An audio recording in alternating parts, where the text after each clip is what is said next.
And the Department of Justice is charging 6 people, including myself, with federal crimes for exercising our First Amendment rights. A left-wing influencer is currently finding out after she decided to mess around.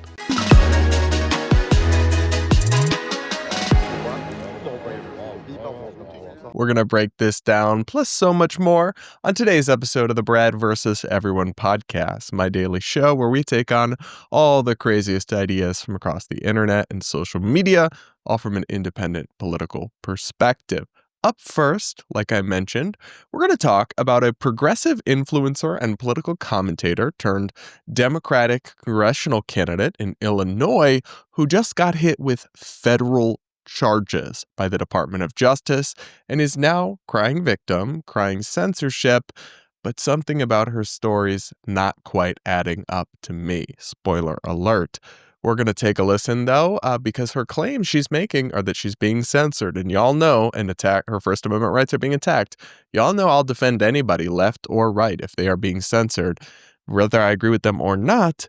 But spoiler alert, that's not what's happening here. But let's listen to her video where she explains this terrible attack on her First Amendment rights. Listen to this.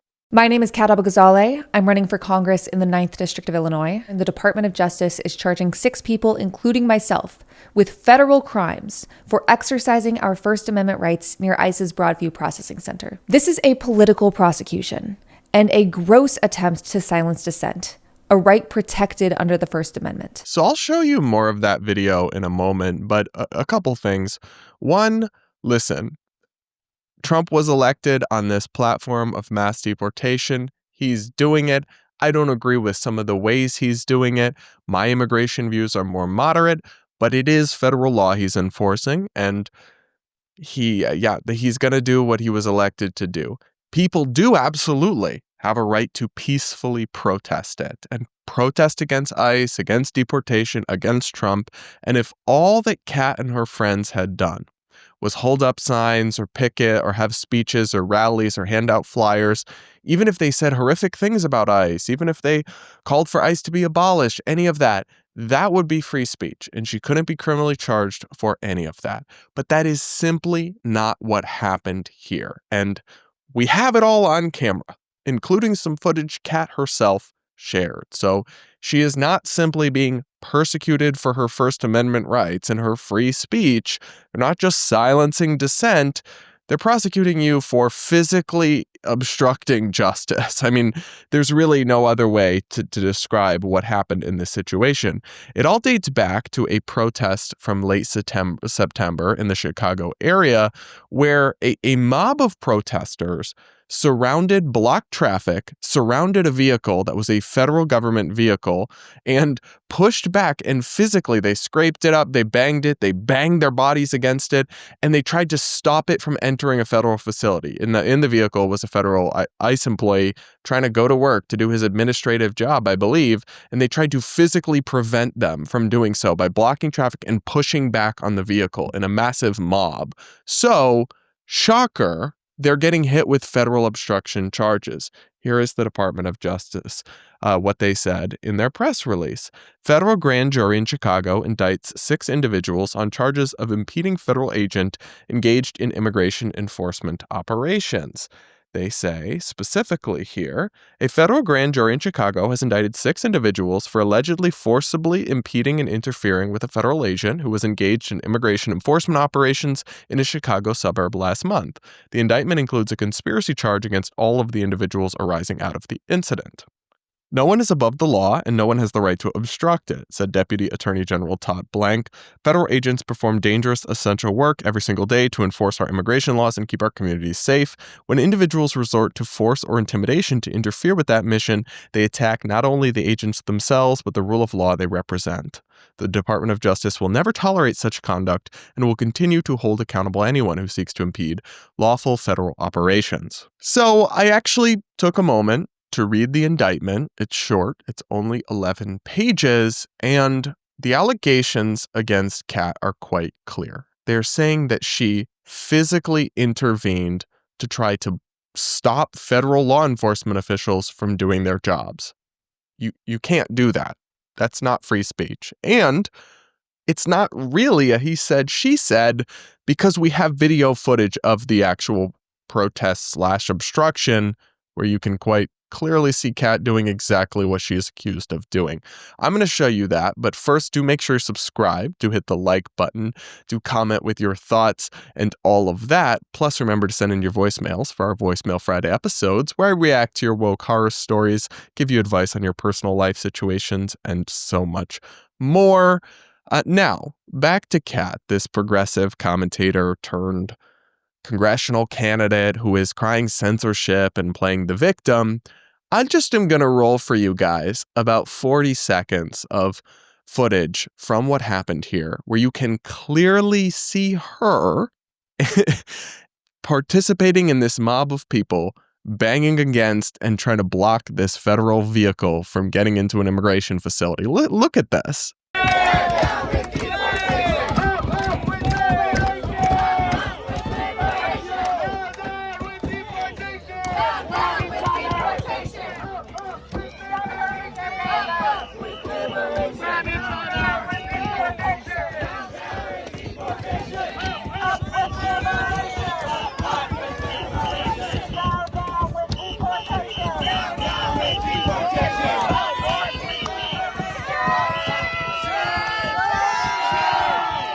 I'm sorry, but that's not a peaceful protest.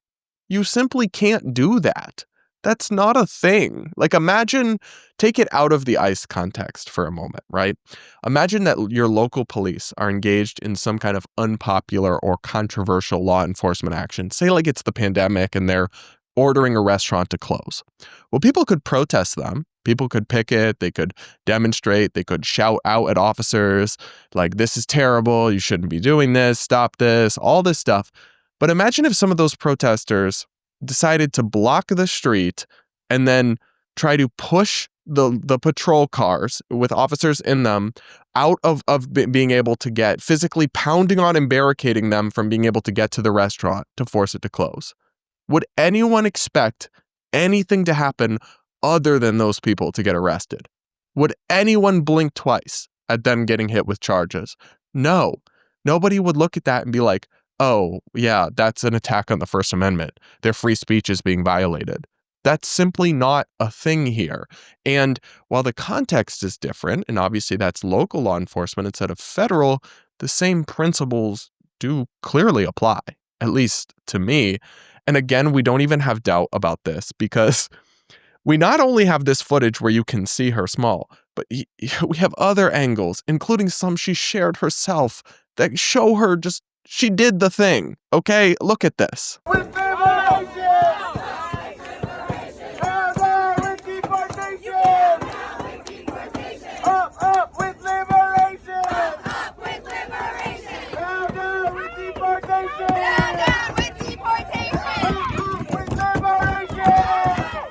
She really is playing the victim, claiming censorship, and I'm going to give you a little bit more of my thoughts on it, but first I just want to let you hear the rest of her video. Listen to this. This case is a major push by the Trump administration to criminalize protest and punish anyone who speaks out against them. That's why I'm going to fight these unjust charges, but I need your help to do it. As I and others have exercised our First Amendment rights, ICE has hit, dragged, thrown, shot with pepper balls, and tear gassed hundreds of protesters, simply because we had the gall to say that masked men coming into our communities, abducting our neighbors, and terrorizing us cannot be our new normal. And because Chicago doesn't back down from bullies in masks who tear gas our neighborhoods, this administration has resorted to weaponizing the federal justice system to scare us into silence. Side note, because Democrats would never, ever, ever, ever weaponize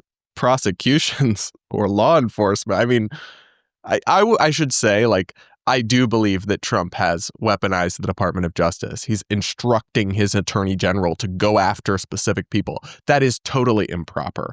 But let's not act like they're the first ones to ever do this. We just lived under all sorts of, from the Alvin Bragg in Manhattan to Letitia James, them going after Trump on BS cases and all sorts of other prosecutions. And then, listen, while some of these cases might be political prosecutions or dubious, This one isn't. You're on camera doing the thing, okay? And what you're suggesting, well, it's a political persecution because I'm a Democrat, progressive, and a Republican is doing it. No, you don't just get a get out of jail free card. You can do whatever you want if you run for office. Like, that's not how it works, okay?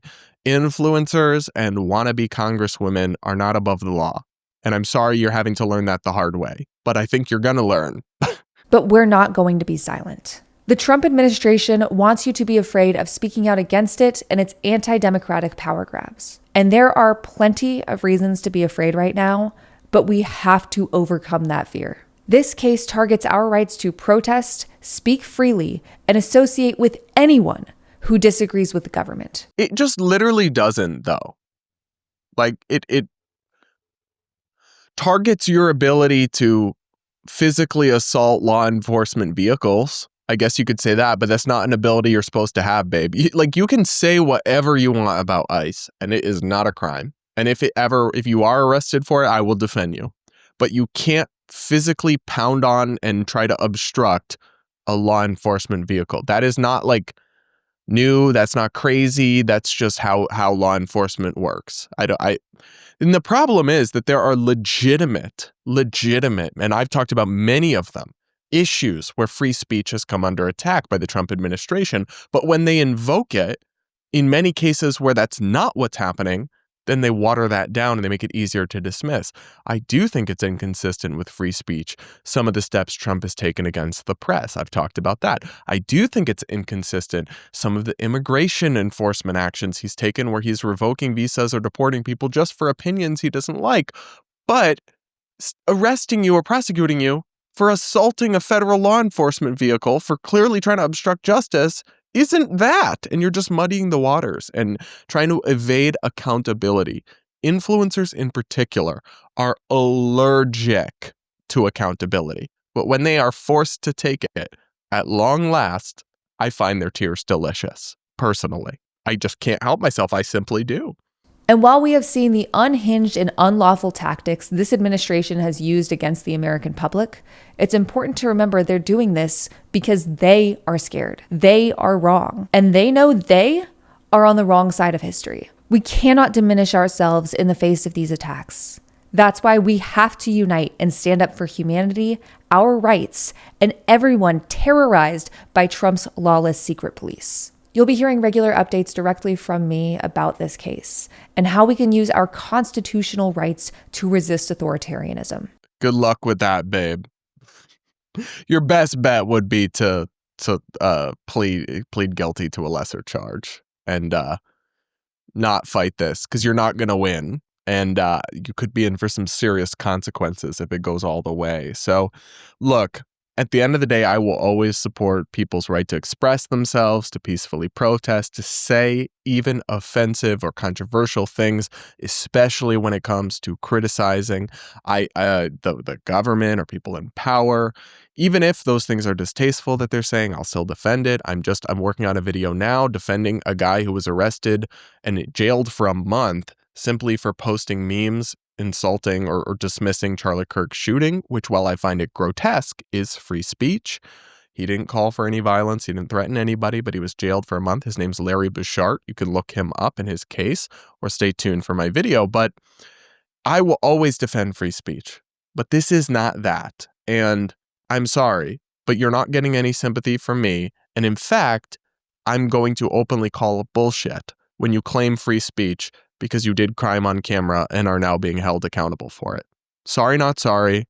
I'm all out of tears for you, babe. And hopefully you eventually learn your lesson, even if you have to do it the hard way this time. What do you guys think? Do you feel sympathy for this innocent influencer being horrifically persecuted by the Trump administration? Let me know in the comments. Make sure you're subscribed if you aren't yet, and do hit the like button as well.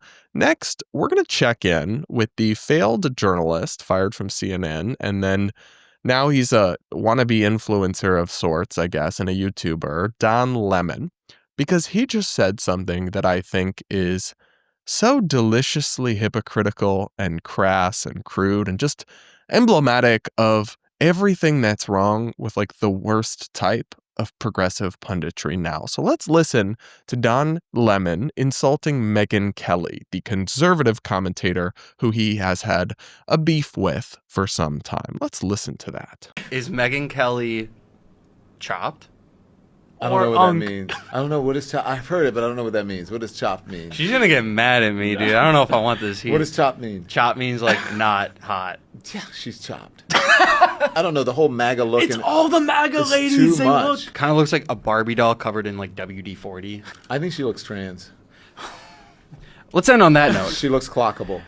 There really is so much here. One, I mean, you have these libbed out feminist dudes sitting around on a podcast talking about conservative women's appearances and looks. Not giving hypocritical at all. We're feminists until it's time to attack a right-wing woman on her looks or her appearance. I find that to be pretty hypocritical and dumb. And it also, again, I can't say I'm perfect. I'm sure that I do it sometimes because with some of y'all, it's just too tempting.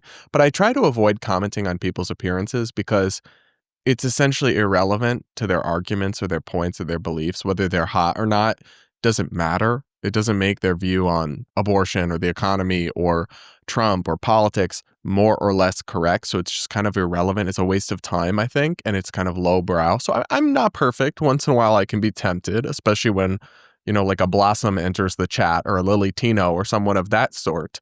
But I try to avoid commenting on people's looks. But if you were going to go after somebody for their looks, Megyn Kelly's a strange choice. You know, I've always liked Megyn. I don't agree with her on everything. And she's gone, I think, kind of significantly more right-wing than me and much more MAGA and loyal to Republicans. But okay, I like her commentary. I listen to her show in clips and segments sometimes. But she's like objectively a beautiful woman. If we're going to talk about her looks, which again, like we shouldn't really, it doesn't matter, but she's not chopped. She, especially because, you know, she's not a young woman. She's had multiple kids. I think she's maybe in her 50s. She's like gorgeous. She looks great. I don't know what he's talking about. Of all the MAGA women who maybe have like the bad makeup or whatever that they want to go after, she's just not a good choice. And then we have to come to the most interesting and hypocritical part of this, saying she looks trans as an insult when you are the woke gay lib is just diabolical. So now you're saying being trans means you're ugly or means you look like a man or means it's okay to use it as an insult. It's just so deeply hypocritical. You'll see this too when woke people suddenly are making gay jokes about Trump and Putin and what have you. And I'm not one to pearl clutch over jokes. I don't think Megyn Kelly's going to be kept up at night based on Don Lemon, a gay man, by the way, opinion of her appearance. But it's just hypocritical how they're the loudest people, like, for respect and dignity for all these people of color and different minorities until it's like politically expedient or convenient for them to use that against someone they don't like. Then that goes out the window real quick. I don't know. I just find it hypocritical and crass. And so it also gives desperate. Every time Don Lemon opens his yap lately, he's saying something outlandish on purpose because otherwise no one is talking about him or paying attention to him at all, really. And it's just giving desperate and unhinged and bitter, unfortunately, Don. But what do you guys think? Especially the Don Lemon fans in my audience, if any of you exist. Let me know in the comments. Hit the like button and all that.